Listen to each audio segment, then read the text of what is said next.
Good evening. Hello, everybody. Well, on this video, we're going to be doing national questions. So this applies to anybody nationwide.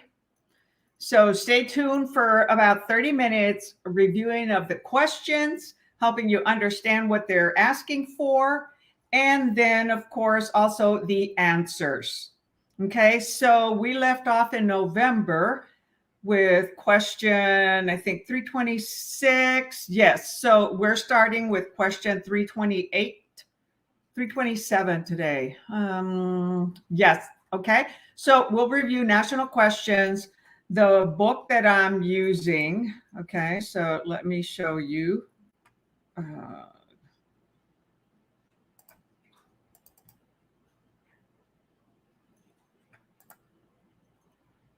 Just bear with me here.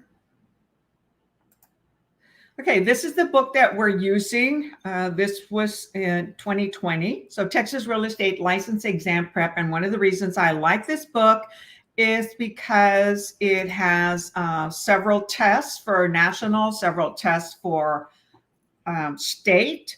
And then it has, so it goes all over all the sections that you reviewed in your 6 courses or however many courses you have in your state. And of course, this one has Texas law because this is a book for Texas. So if you're in a different state, you know, you'll want to have a prep book for your state. However, the national practice applies to anybody in every state. However, so this book is probably a good one to also purchase for your state. But there's a lot of also free material online. And so first look for free material that you can find before you start paying, okay? Because there is a lot of free stuff over there. You know, I highly recommend that you save your money for when you join a brokerage and you have to start paying all your yearly fees. So I just paid $427. That includes the local, national, and state dues, and that's once a year, right? And then you have your yearly membership, your monthly membership dues or quarterly dues, however your area does it. Here in San Antonio, we pay quarterly. In the Rio Grande Valley, where I also do have a board of realtors, I also do quarterly there. It's more expensive there than it is here. Okay, so let me enlarge the screen. Okay, so I said we're starting. Okay, so let me. Okay, I was just showing it. So if you're here, say hello on the chat, whether you're on Facebook, you might be on YouTube. So say hello and give Facebook permission to post your name on StreamYard. Okay, so go to StreamYard.com/Facebook. Okay. And let me see which video is live right now. I'm trying to show it on YouTube. Once it goes live, I want to be able to see who comments on there. So we'll get started in just a moment, okay? So how's everybody doing today? Good, I hope. It's been a busy day. I went and bought a Christmas tree. So for those of you, I want to be able to see who comments on there. Okay, hold on here.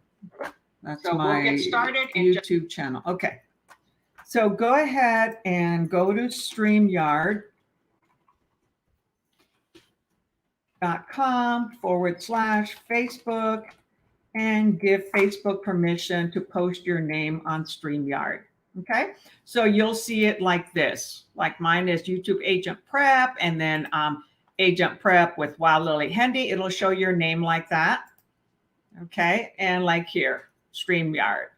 So this is an example of how it would show your name. Okay. So let's get going. We're going to do about 30 to 45 minutes with national questions and then review the answers. Okay. All right. Question number 327. So I'd like you to participate and write down the question number and the answer so that we all know what question you're responding to. So does everybody see okay? All right. The lot and block system of legally describing property is used for what? Lot and block is predominantly used in 30 states. We don't use it here in Texas. So 20 states don't use the lot and block system, and or the rectangular, the rectangular system. We use lot and block. Okay. And all the legal description. And then other areas like out in the country, Oregon, Washington, California, where you have a lot of acreage, okay, they use the rectangular system. All right. So the lot and block system of legally describing property is used for what? A, farm properties, any property in an unincorporated area.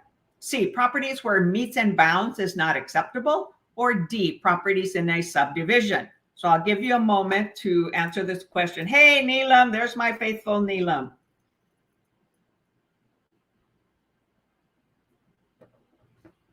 So remember, so the question said lot and block. So where do you see lots in a block? Okay.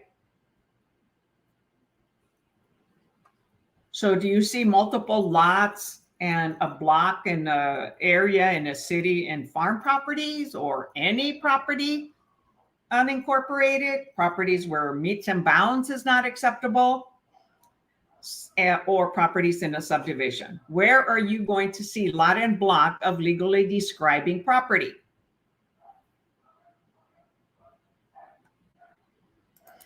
Okay, Neelam first said C, so I'm glad you changed it.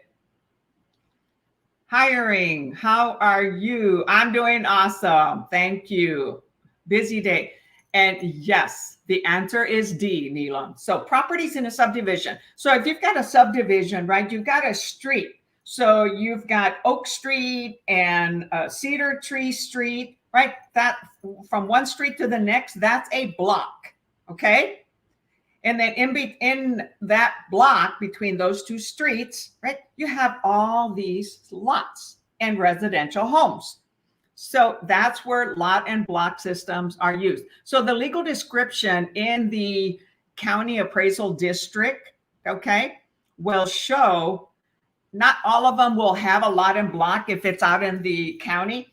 However, if it is in the subdivision, it'll have lot 10 on block, 31, or subdivision block such and such. It will name the lot and block, but it's not all properties that will name them. Okay, so the answer here is 327D. Very good, Neelam.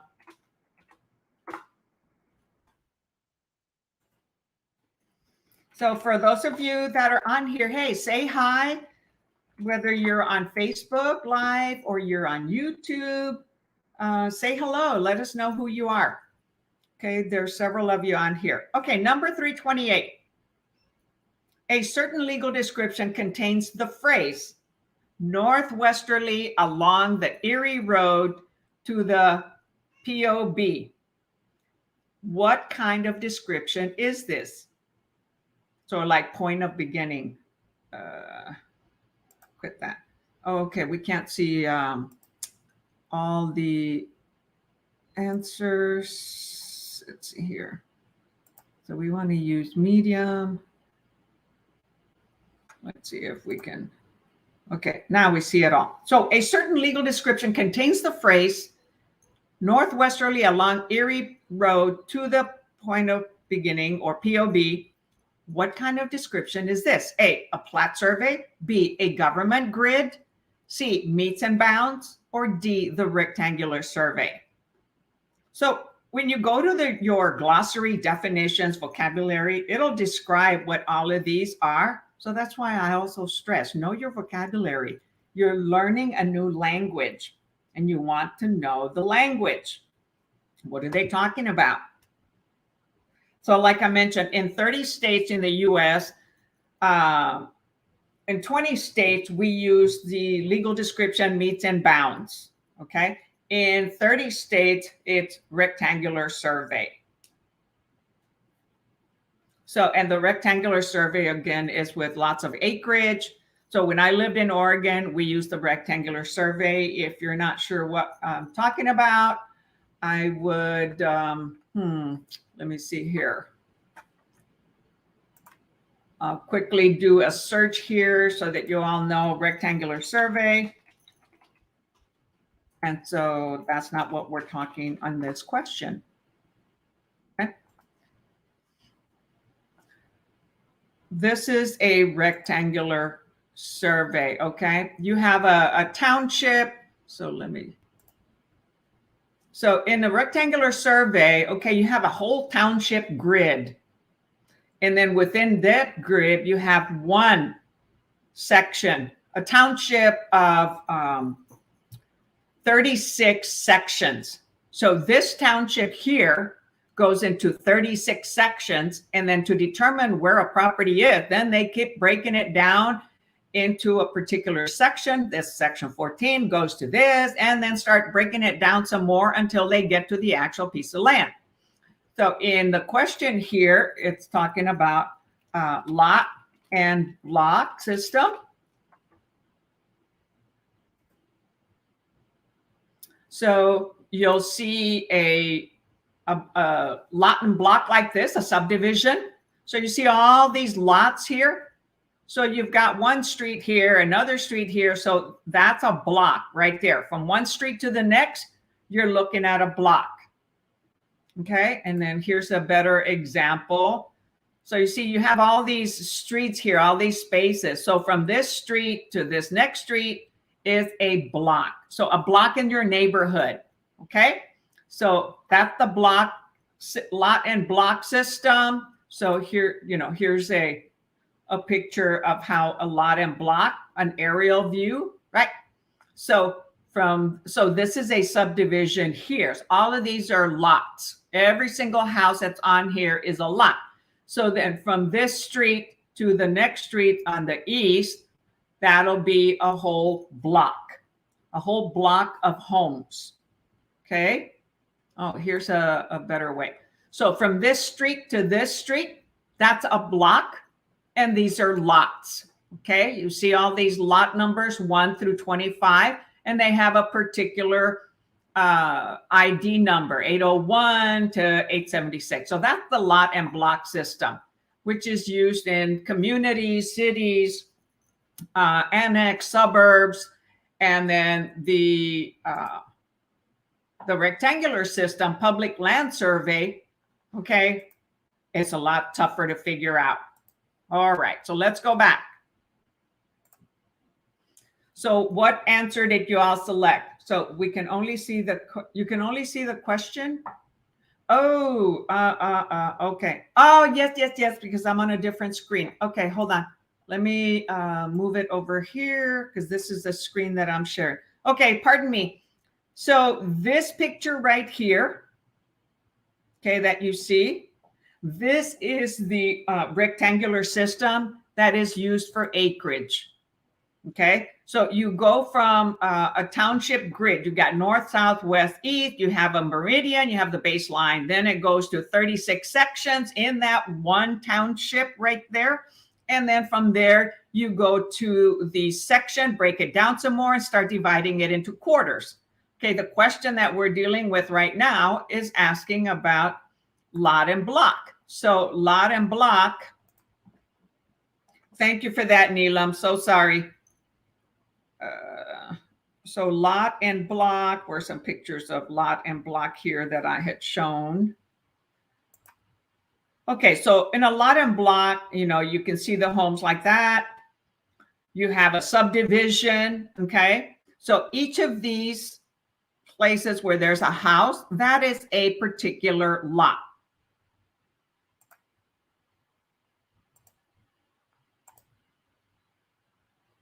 Well, what? So this here, the green and gray. So from this street to this street, that is a complete block, right? And that block has 26 lots. Each lot has a number, 1 through 13 and 14 through 28. And then they have a property ID number to identify them on the legal description. But it would say, hey, this is block 25, lot number 3. So that's how it would be identified. And then they would do the meets and bounds. Okay. So let me see. Neelam, did you answer the question? Thank you for that. So what is the answer for a certain legal description contains the phrase northwesterly along Erie? Let me show you a legal description.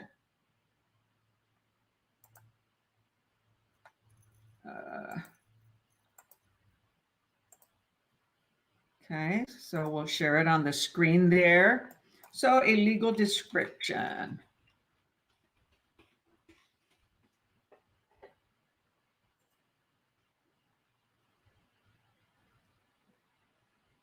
So on the, this is a legal description.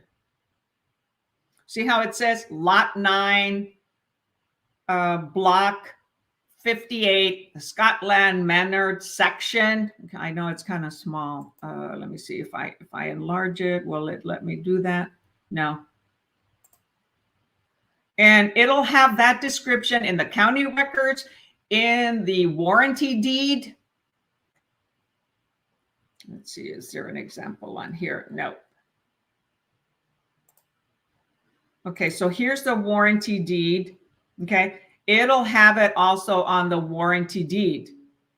So the warranty deed is going to have the name of the new buyer. If there's a vendor's lien, it's going to have the name of the bank on there and who signs the warranty deed. The seller, because the seller is conveying it to the new buyer, right? To the new homeowner. So it describes the property, and then a surveyor will go and they will start at one point and they start going, it says here, according to the map. So this isn't an easy subdivision. So others will say northwest, you're going to go so many feet. And then from there, in that corner, they put a pin or a stick. It's a marker. Then they're going to say, we're going to go northeast, so many feet. So this is an easy rectangle lot. Okay. And then they put a pin there or a piece of wood, and then they go south, okay, and put so many feet. So that is the whole legal description, and the surveyor will put that at the meets and bounds. Where does each point meet, and what are the boundaries? Everything that's on the property, on the surface of the property is going to show up. They'll show where the water connections are, where the electric connections are. They'll show any easements that are on there, utility easements and such. Okay, so that is what a survey does, and the legal description is included in the survey. So that is the best way to identify a property. Okay, so Neelam says 328A. Anybody else? No, I would reconsider, Neelam. I mentioned a couple words on here that would give you the answer, okay? In the process of showing you the legal description, lot and block, I also said the surveyor is going to do what? So the answer is meets and bounds. Okay. So the plat survey, okay. Let me show you what the plat survey. Okay. This is the plat map. However, it's not describing the legal description of the property. Okay, it shows you a picture of all the lots, the street, the curb and gutter, everything that's in that subdivision, the size and dimensions of each of the lots. Okay, the lot number, the lot ID number, but it doesn't show you the legal description. So the legal description goes into detail of describing exactly where on this plat map. So if I'm looking at this particular lot here, a corner lot, which has higher value than most other properties, then they're going to describe in detail this particular piece of land. Okay. So it is meets and bounds. Okay. So the answer is C. Yeah, the legal description, plat survey, meets and bounds, rectangular survey is really confusing, can be confusing. So I highly recommend that you go and Google it just like I did. Okay.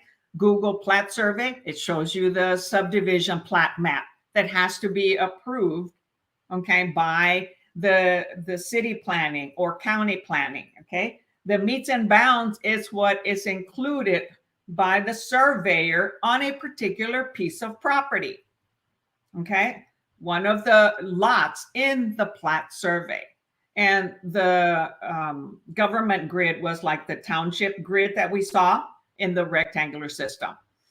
So go and study those words, those topics, so that you understand what they are.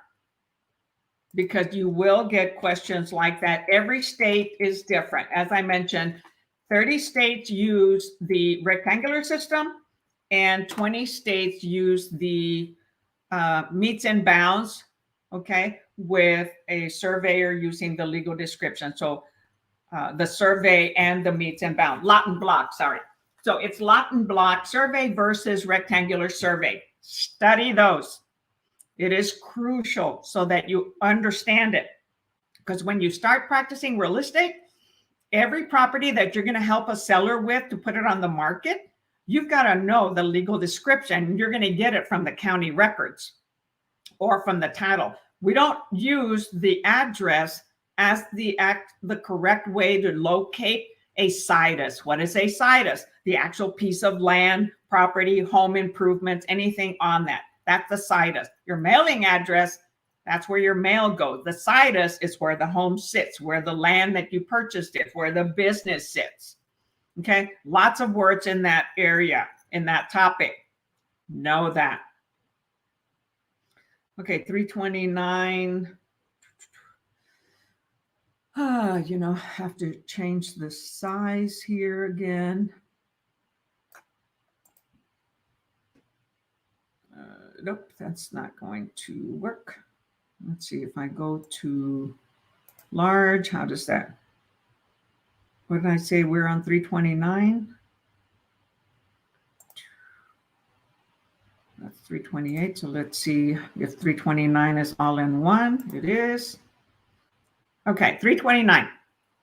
Oh, here comes the rectangular system. How many sections are there in a township? So when I showed you the picture of the township, I mentioned how many sections, right, in a township. So I'm going to show you the picture again.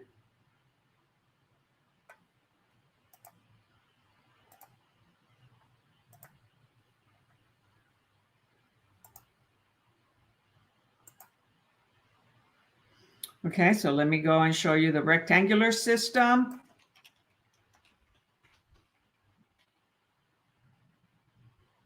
All the rectangular survey.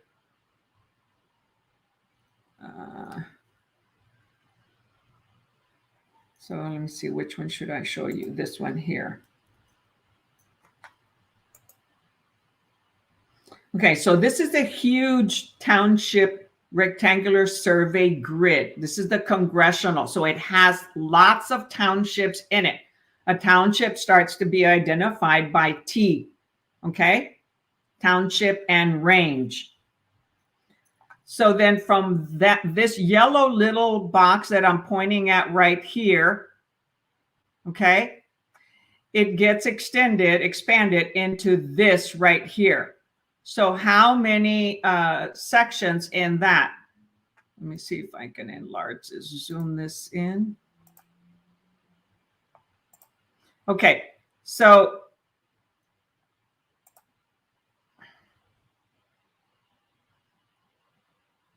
okay, I'm already there. Oh. All right, so this is a congressional township. It's a large area, meridian and baseline. From there, they pull one particular township. Township number 2 south, Okay, because it's on the north, south, west, east. It's on the lower half. Remember I mentioned it gets divided in quarters. So from the middle, from where the baseline and the meridian meet, you go left, 1, 2, 3. So it's on range 3, but it's on township from north and south, township 1, township 2. So township 2 south, range from west to east, range 3 west, right? 1, 2, 3, and it's on the west side, on the southwest quarter. They pulled that particular township into here. So how many sections are in this green township? Okay, that's what the question is asking.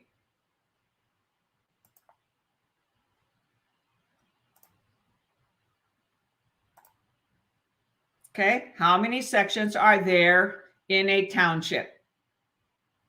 Very good, Neelam. 329. There are 36, right? This green, you have 1 through 6. Each one of these sections is a 1 mile by 1 mile. So it's 6 miles across, 6 miles down. Okay, you see here 6 miles.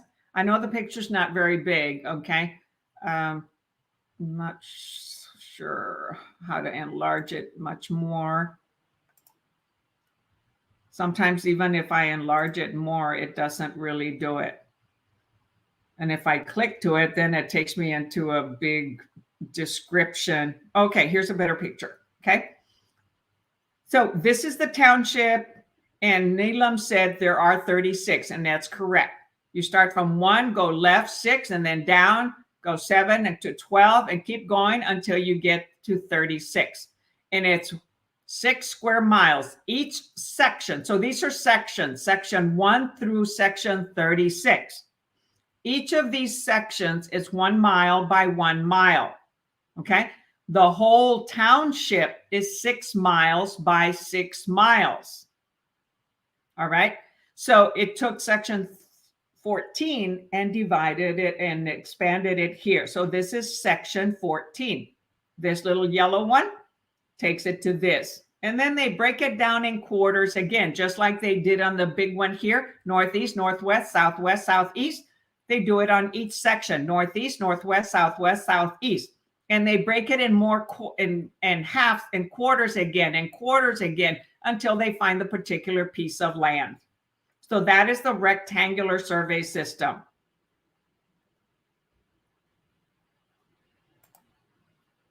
So correct, 39D. I mean 329D. You know, I think somebody else was trying to get into the class. I don't normally like to interrupt the class, but let me check real quick, okay? Somebody texted me.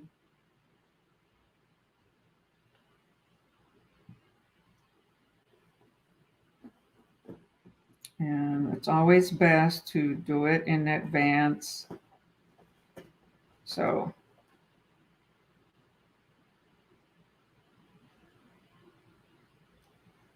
all right, so I think somebody, so bear with me, somebody sent me a text. I don't like to leave anybody out. However, it's best to do it early, and I've been let's see. Okay, never mind. All right. So 329D. Oh, shoot. Look at on 328. I didn't put the answer. Ooh, what was the answer for 328C? 328C, right? All right. And then 329D. Okay, very good. So that way, whoever's watching on YouTube, you can see it on there. You can see it on the Facebook group, and you can see it right here live. All right, number 330. Okay, another question on the rectangular system. So in the rectangular system, a section contains how many acres? Does anybody know? A, 640, B, 320, C, 160, D, 40. So does anybody know how many acres in one section?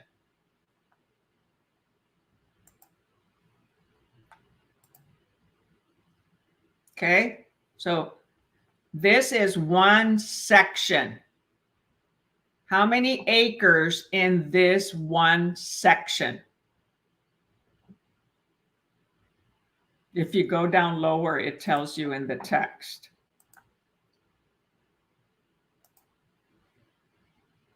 And it tells you up on top. So townships were further divided into sections, right? This is a township here. This is a whole township grid. And then one township pulled into here, okay, has 36 sections. And then this is one section. Okay, so Neelam says 330A. Okay.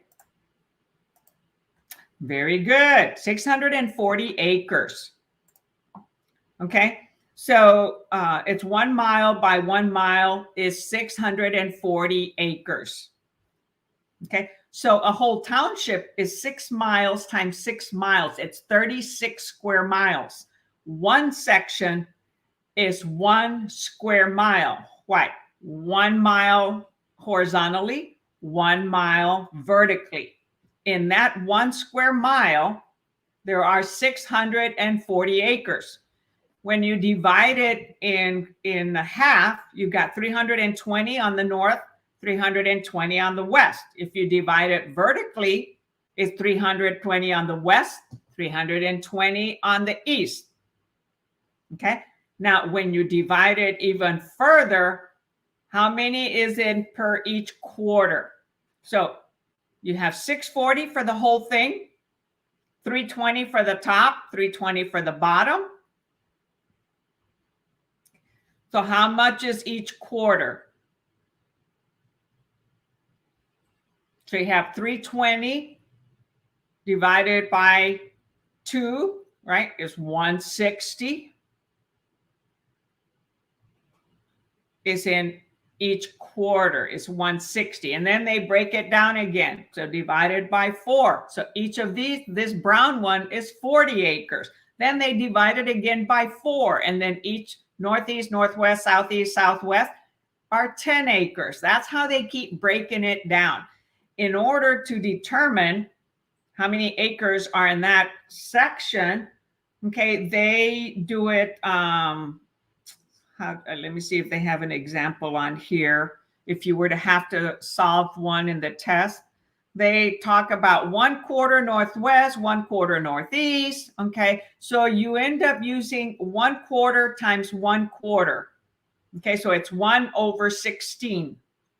And then that's how you determine how many acres in that particular section or in that particular piece of land. Okay, I'm trying to see if they show an example here.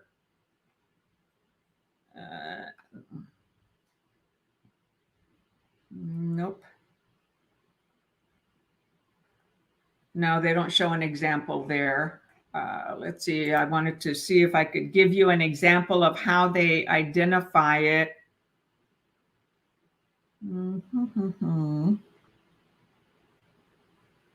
Because you may get a question on this, especially if you're in one of the, well, these are national questions.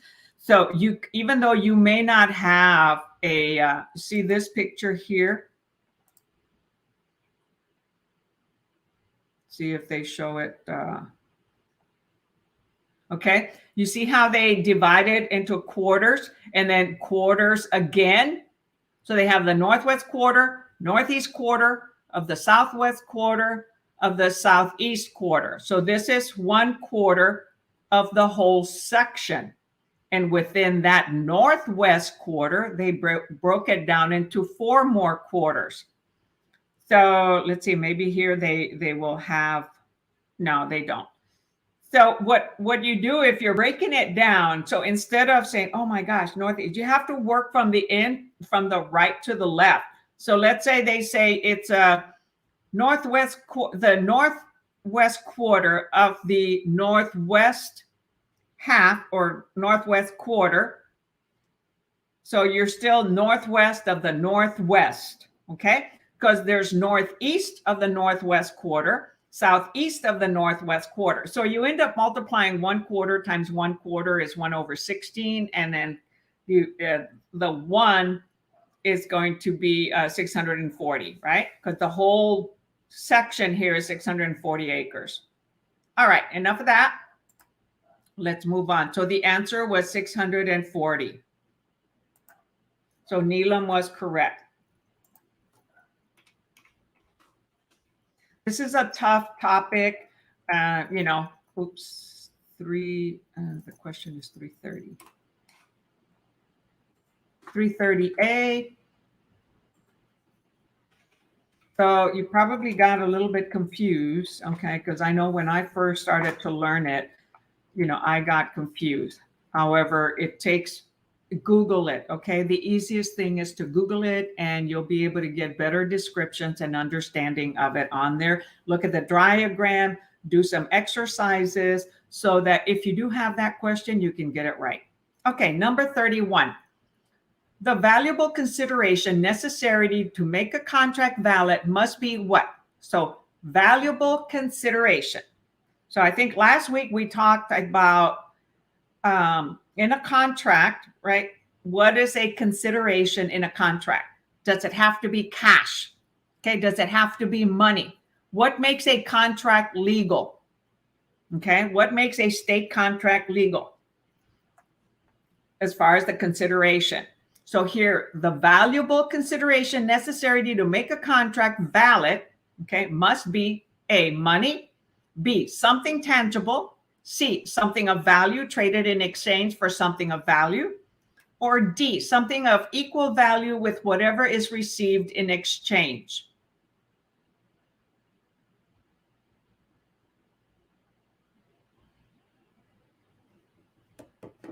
So valuable consideration, does it have to be money?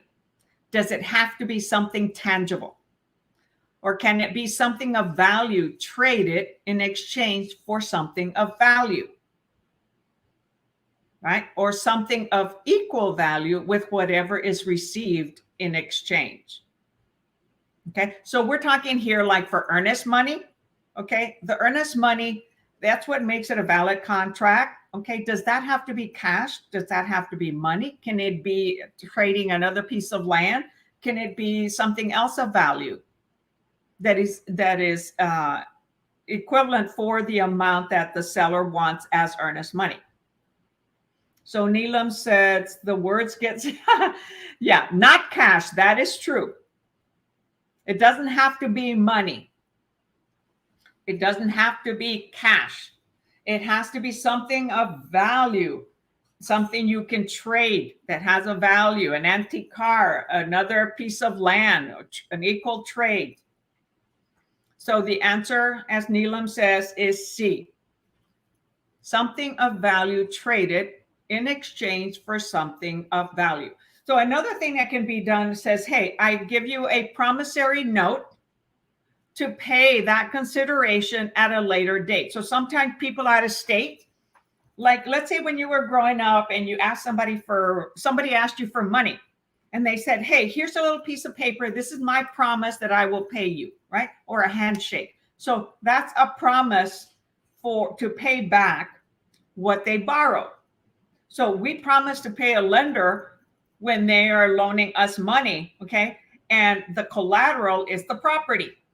So we're making a promise to pay back. However, it's written in a deed of contract or in a mortgage, right? And it's attached to the warranty deed as a vendor's lien. So here, it could be a promise, but it's a short-term promise because whenever we purchase a property, there is a promissory note. Excuse me. The promissory note describes the terms of the loan. However, that is not recorded. A promissory note is not recorded. The warranty deed and the deed of trust are recorded. Okay. So it's a promise to pay. You can pay later in the value of whatever is being exchanged. So here it would be, the earnest money or, and that's to make it a legal contract. So in order to make it valid, when a buyer decides to make an offer and you're writing the offer for the buyer to the seller says, hey, I want $5,000 earnest money. Well, the buyer says, okay, well, can I put this property as collateral. It's worth $5,000 or it's worth more. Okay. And so when I purchase the property or the loan is approved, then it'll take over that collateral that was put in there as the valuable consideration. Got it? So answer is 331C. Very good, Neela. Thank you for participating. I would ask for the rest of you to go ahead and participate. This is the time to, write your answer. If for some reason it's incorrect, I'll help you with the correct answer. Okay. And these books, okay, they have a description. So it says here, something of value traded in exchange for something of value means a contract must contain a two-way exchange of valuable consideration as compensation for performance of the other party, right? Specific performance for specific performance. Both sides have to perform. The contract is not valid or enforceable if just one party provides consideration. Valuable consideration may be something of tangible value, such as money, or something the party promises to do, right? A promissory note or something else that they promise to provide. It may also be something intangible that a party must give up. Okay, so we can't say it's just money or it's just something tangible. It is something of value traded in exchange for something of value. All right, number 332. Let's see if I can get this all in one. Doesn't show it. Let me change the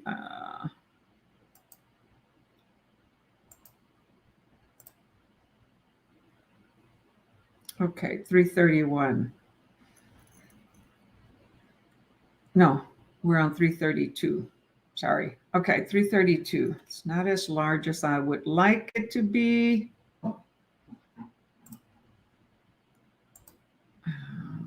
Let's see here. Let's see if that'll get it all on one in a larger. No, we only see A and B on there. This system is a little tricky to try to get it all on. Let me see here. Okay, right there, it's all on one page. All right, 332. A real estate sales contract to be enforceable must be what? A, contain a legal description of the property. B, be written on a form of proof by the State Bar Association. C, be acknowledged by 3 witnesses. Or D, be recorded within 3 days to be enforceable.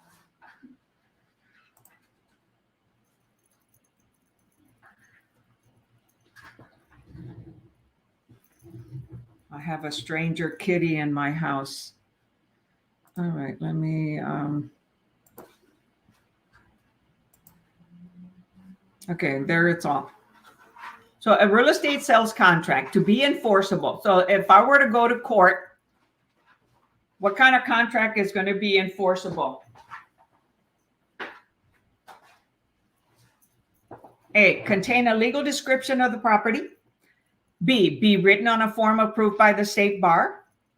C, be acknowledged by 3 witnesses. Or D, be recorded within 3 days to be enforceable. So what makes it an enforceable contract? How do we identify a property?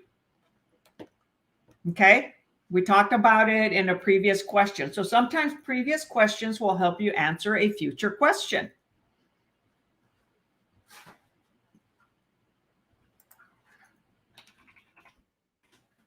Okay, so Neelam says A. Anybody else? There's several of you on here. Come on, take a chance. Don't be shy. This is the time to do it. And don't feel bad. I mean, I used to be afraid when I had to take my test, and I'd even been in real estate several years in a different state. And when I had to take the new state exam, even though that's not what we're reviewing here, I was nervous. Okay. And I'll tell you what, I've talked to other high producing realtors, mega agents, they call them Geez, there's another word I can't remember what they call them. So anyway, top producers. One lady said she was so nervous after she was getting her broker license, right? And after doing real estate for 15, 20 years, she went to take her broker. She said it was hard. Luckily, she passed, or she failed it once and had to retake it. So don't feel bad. Even us that we do real estate on a daily basis sometimes fail these exams. Okay, so don't be hard on yourself if you don't. Okay, Neelam says 332A. And yes, that is the correct answer.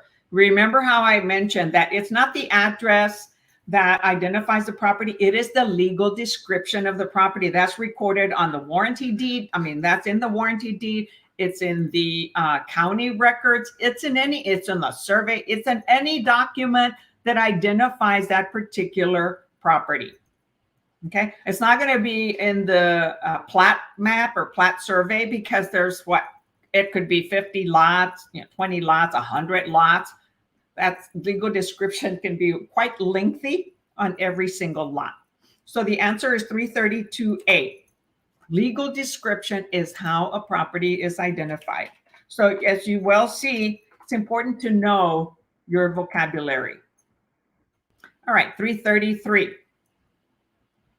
333. So, all right. How much time does a seller have to accept a buyer's offer? Okay, and this is going to be different in every state. Okay, so, maybe take a guess, because I'm not sure what state you're in. I know Neelam is in Texas. A, 48 hours from the time of the offeror signing of the offer.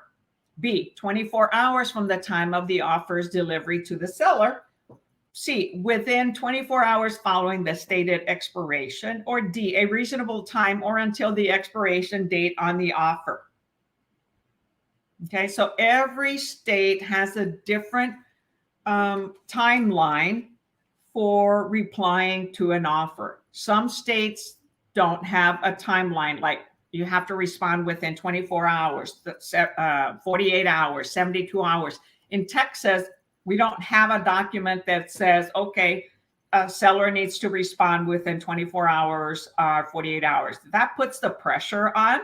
But and when I was in Oregon, we did have to put on there, buyer wants a reply within 24 hours. If not, they're moving on. Okay.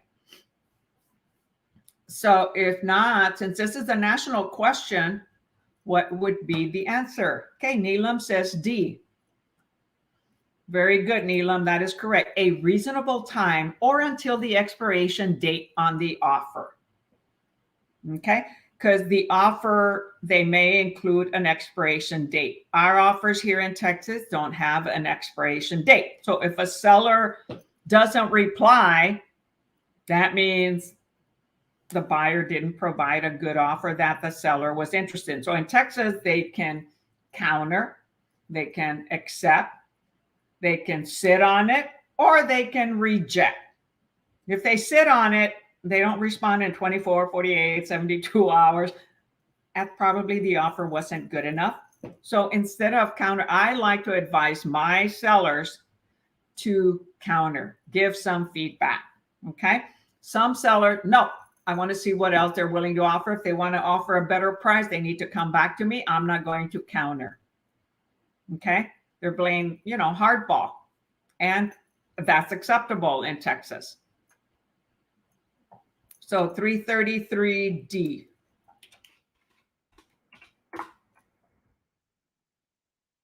Any questions so far? Ask now or never be heard. God, I've got this stray cat. I have my door open, right? Because my cats like to go out at night. And so I just got home. And then after this, I've got a coaching call. And then I've got a Christmas party. So I'm going to be on the coaching call while I drive to the Christmas party. And then I had my coach that was here live in San Antonio, Zillow killer, James Nathan Rimbert. And so I went for 6 hours there today. So busy day. Okay. But I love you all. And I had to follow through. and do this because I do it on Wednesday and on Saturdays. Okay. And I'm committed to doing this twice a week. All right. So 334, a buyer submits an offer to a seller. Wow, Neelam is way ahead. He already read the question and gave the answer. So a buyer submits an offer to a seller and then dies in a car accident. Before learning of the buyer's death, the seller accepts the offer. Which of the following is true? Wow. And you know what? This has happened in real life. It hasn't happened to me, but it has happened to some realtor associates of mine.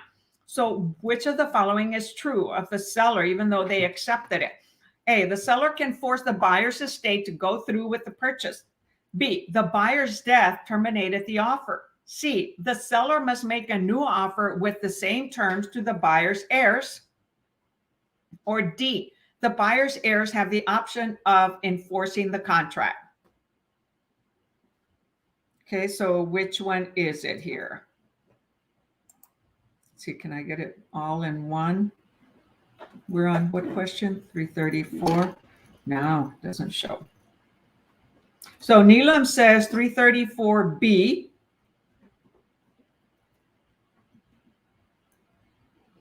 Anybody else? Going once? Going twice? This is your last chance to answer.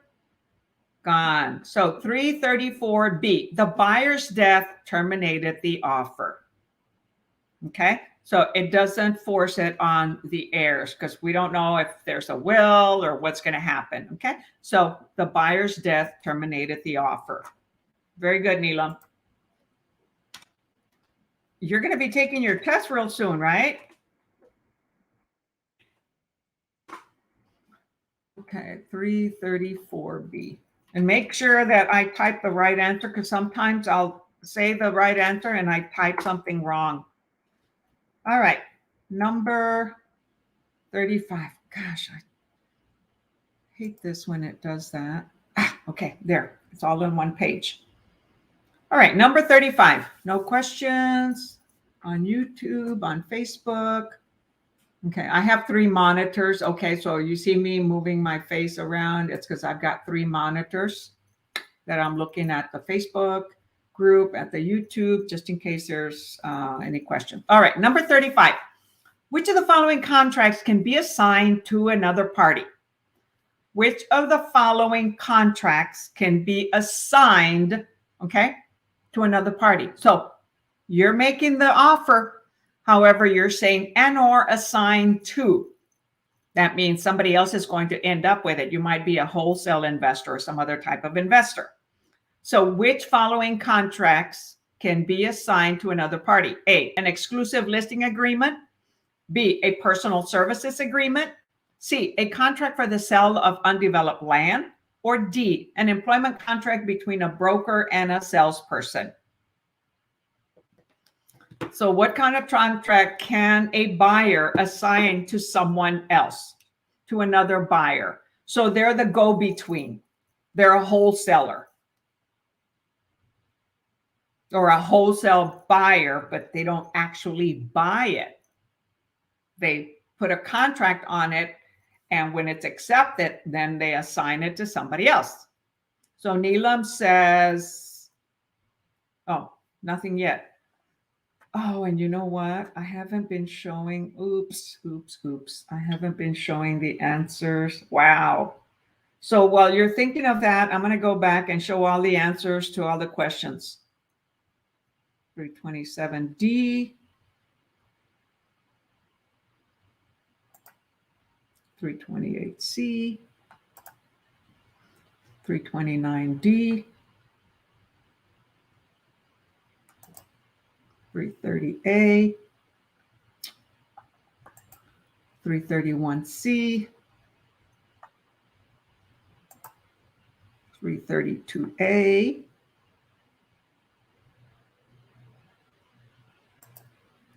333D. So I'm going over all the answers because I hadn't shown them on the screen. 334B. Okay, so we're on 335. And Neelam says, see, 335C. So anybody else wants to take a shot at it?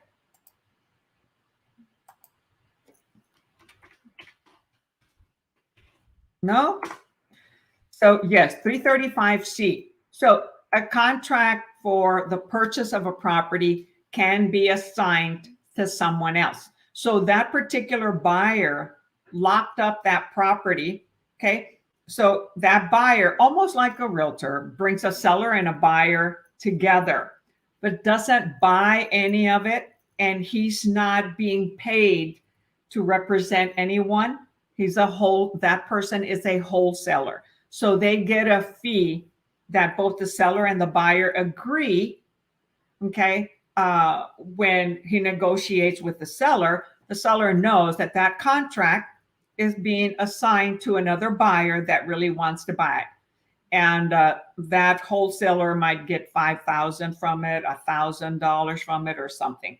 So he's not practicing real estate in the interest or representing anybody. He actually wrote a contract and was going to buy it and assigned it to somebody else. So he doesn't need a license to do that. Okay.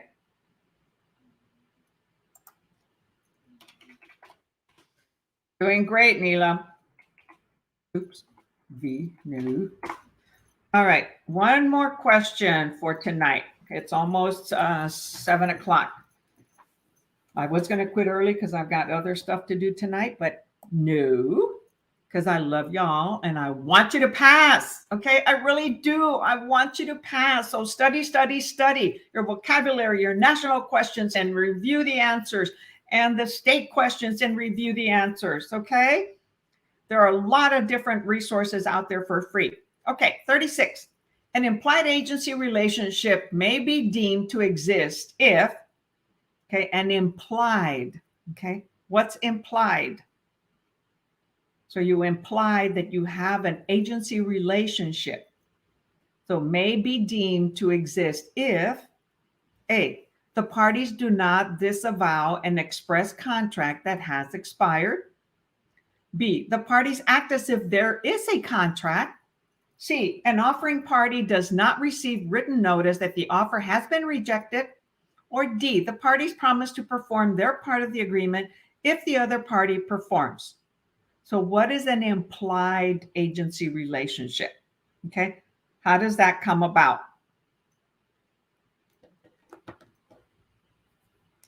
So if you're helping somebody and you say, hey, my buyer, okay, I'm showing my buyer, it says, we're going to find you the perfect property. We're going to find you the home that you want. Let's go house shopping. Okay. We're working as a team. That's implied, right? So B, very good, Neela. The parties act as if there is a contract. So as a buyer, realtor, buyer agent, working with a buyer, we need to have a buyer's representation agreement. Most brokers will not allow you to write an offer as a sub-agent. So in other words, you write an offer for a buyer. However, they don't want to sign a buyer's representative agreement, then you would be a sub-agent. Most brokers don't want that. So when you write the offer, you're also doing the buyer's representation agreement. Some of them do the information about brokerage services at the same time and all these other disclosures. However, it has to be signed. So once the buyer's ready to buy, they're going to sign a contract, right? They'll sign the buyer's representation agreement. But in the meantime, you're acting as their realtor and they see you as their realtor. It's an implied agency relationship. It's verbally, okay, spoken. So there is a verbal contract between the buyer and the realtor and the broker. Okay. So any questions? Did I write the answer down? No. So great, Neelam. You did awesome. Elam's been my star student. I'm more than positive he is going to pass his exam with flying colors. And if you don't, it's okay. Like I told you, even experienced realtors have a hard time answering these questions and passing exams when they want to become a broker or go to another state and have to take the state exam. Okay, because once you're a realtor, and you move to another state, you still have to take their educational courses, but you only have to do the state exam, not the national, when your license is active. Oh, thank you, Neelam. Thank you so much. You made my night. So guys, ladies, gentlemen, I really want you to pass.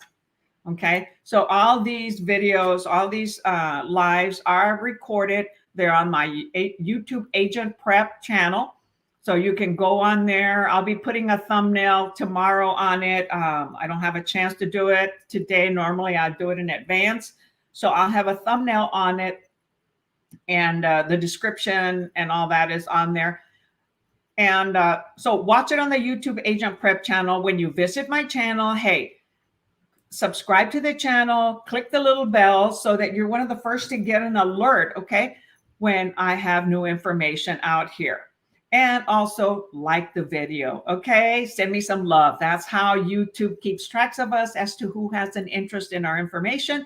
And the more interest you show, the more I create.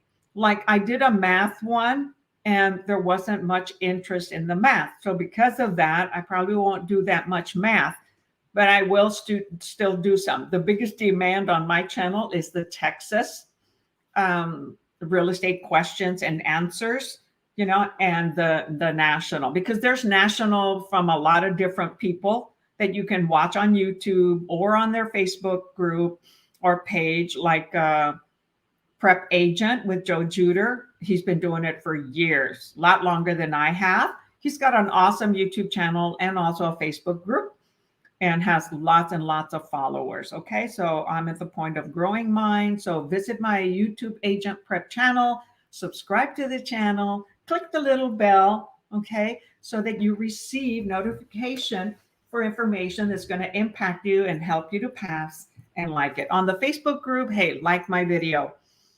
Okay, so hope this helped some. Thank you, Neelam. I greatly appreciate for your participation, and thank you all for those that attended the class. So until next time, catch you later. Wow, Lillie Hendy coming to you from San Antonio, Texas. Good night.